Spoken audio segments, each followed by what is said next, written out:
Welcome back to Daily Devotions. We are in Matthew chapter 17, so hopefully you've read the entire chapter already. I just want to touch on the first part of it here. I don't know if you remember a while back, there was a Carnival cruise line that got stranded in the ocean, broke down, and people were on this cruise for like 10 days over the amount of time they were supposed to be on the cruise. And the funny thing is, when you're on the cruise and the food is free, the entertainment is free, you get to hit the pool, you get to your massage, you get to chill out. It's the most fun you'll ever have, right? But once the appointed time for that cruise ended for these people, it became a nightmare. It went from their dream vacation to their nightmare. Now they ran out of food. The toilet stopped working. They couldn't take showers, so everybody started to smell really bad. And reality started to set in that this thing that they really, really loved being a part of became something that they couldn't wait to get away from.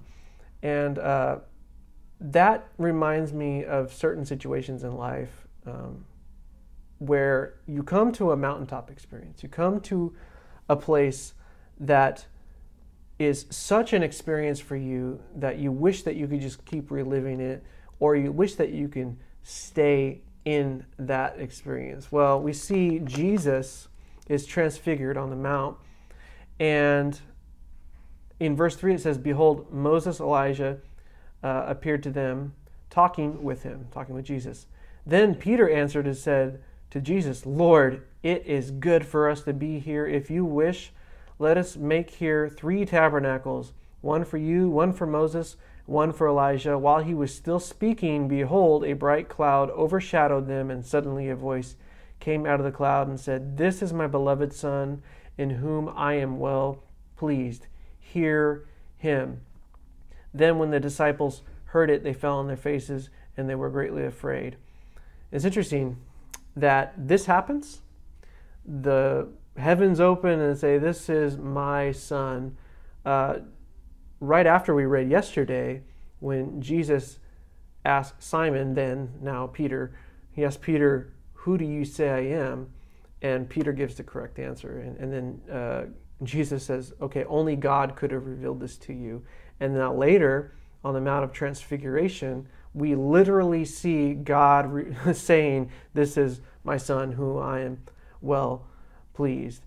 And I just thought that was interesting. But so often, we can come to a worship experience at church. We can come to a pinnacle of our faith, or what we feel like is the pinnacle of our faith, and we will want to rest in that. We will want to rekindle, recapture that moment. Maybe for some, it's the Jesus movement. Maybe for others, it was the Promise Keepers camp. Or maybe yet still, for others, it was a Bethel concert or a Hillsong conference or whatever it is. There's a great emotional experience. The heavens open, we see God in a unique way, and we say, if only we can stay in this experience forever. And that's what Peter is kind of responding here. But it's good to come down from the mountain.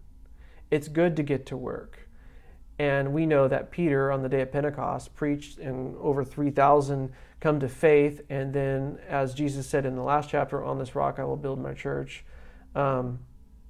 All the apostles go out proclaiming Jesus to be the Messiah, proclaiming Jesus to be God and the answer to all of Scripture, the fulfillment of the law.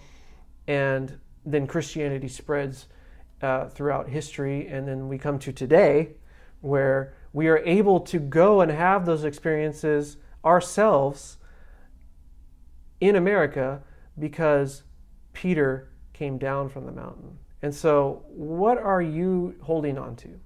What are you trying to pitch your tent on?